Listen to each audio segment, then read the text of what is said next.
नमस्कार, आप देख रहे हैं न्यूज फॉर नेशन और मैं हूं प्रियदर्शन। लोकसभा चुनाव के परिणाम आ रहे हैं और परिणाम आते के साथ ही देश में सियासी हलचल तेज हो गई और सबसे बड़ी हलचल बिहार के मुख्यमंत्री नीतीश कुमार को लेकर है कि नीतीश कुमार के जदयू का तीर अब किधर निशाने पे लगेगा। क्योंकि नीतीश को लेकर के बड़ी खबर यह आ रही है कि नीतीश कुमार पलट सकते हैं। जी हां, सूत्रों का कहना है कि नीतीश कुमार फिर से पलट सकते हैं और इसे लेकर के इंडिया गठबंधन की ओर से नीतीश कुमार को एक बड़ा ऑफर दिया जा रहा है। ऑफर की बात यह रही है कि नीतीश कुमार को देश का उप प्रधानमंत्री बनाया जा सकता है और इसे लेकर के शरद पवार को अहम जिम्मेदारी इंडिया गठबंधन ने दी है कि शरद पवार नीतीश कुमार को इस बात के लिए राजी करें कि वे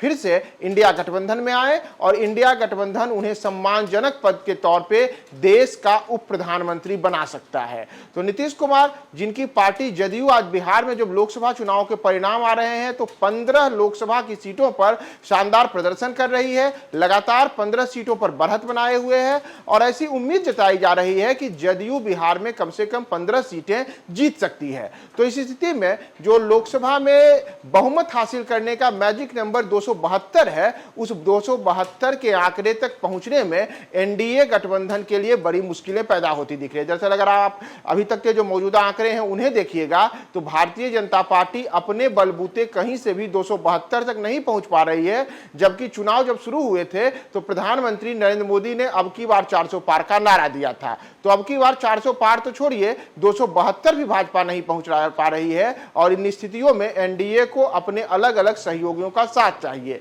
जिसमें नीतीश कुमार हो या फिर तेलुगु देशम पार्टी हो या फिर इस प्रकार की जो अन्य दल हैं, उन तमाम दलों को अपने साथ लेकर चलने की बातें हैं। तो उसमें अब नीतीश कुमार की पार्टी बिहार में 15 सीटें जीत रही हैं, तो 15 सीटें जीतने के साथ ही नीतीश कुमार के पास एक ऐसा कह सकते हैं कि उनका जो तीर है इस किस्म के निशाने पर है कि वो जिस ओर भी जाएगा उस ओर सरकार के बनाने और बिगाड़ने के खेल में बड़ी अहम भूमिका निभा सकता है। तो सूत्रों का कहना है कि इसी को लेकर के नीतीश कुमार को अपनी ओर लाने के लिए शरद पवार को एक जिम्मेदारी दी गई है कि एनसीपी नेता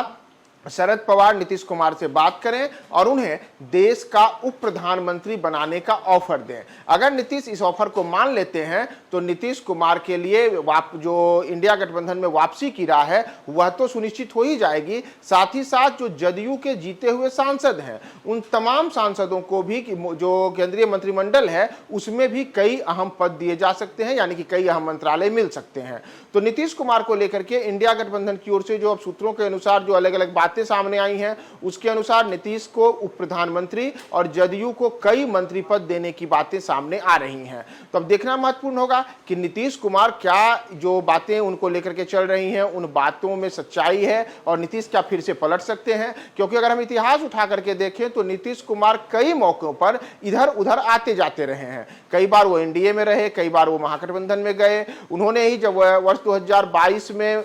एनडीए छोड़ करके और महागठबंधन की सरकार बनाई थी तो उस समय भी बिहार में नीतीश कुमार ने कहा था कि जो 2014 में आए हैं वो 2024 में नहीं आएंगे। तो यानी कि उनका जो निशाना था वह नरेंद्र मोदी की ओर था। तो अब नीतीश कुमार के पास वही 15 लोकसभा की सीटों के साथ एक ऐसा नंबर आ चुका है जिस नंबर के बहाने वे एक बड़े बार्गेनिंग में अपने आप को केंद्र में बना चुके हैं। तो अब सूत्रों का भी कहना है कि इंडिया गठबंधन उनके साथ उनको एक बड़ा ऑफर देकर के अपने पाले में लाने की कोशिश में है। देखना महत्वपूर्ण होगा कि नीतीश कुमार को लेकर के जो तमाम किस्म की कयासबाजियां हैं उन कयासबाजियों में अब नीतीश कहां किस ओर मुहर लगाते हैं और उनका तीर किस निशाने पे लगता है। हम आपको तमाम अपडेट्स बताएंगे। बने रहे न्यूज 4 नेशन के साथ।